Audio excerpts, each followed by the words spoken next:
Mom, I was sitting in the park, and a bird came and fell on the ground. Hassan was sitting in the park.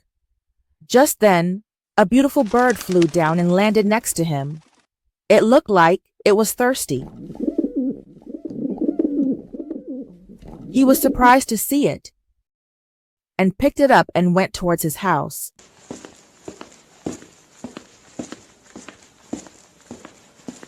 He brought the bird to the garden of his house and gave it water.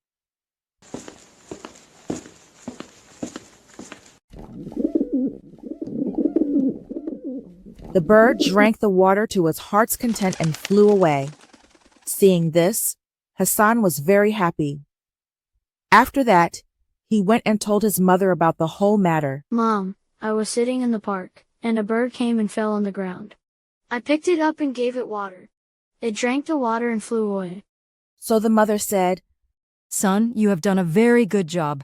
Giving water to an animal is a very good deed. God is also pleased with it. We should keep water for the birds, especially during the summer days. Hassan was happy to hear this.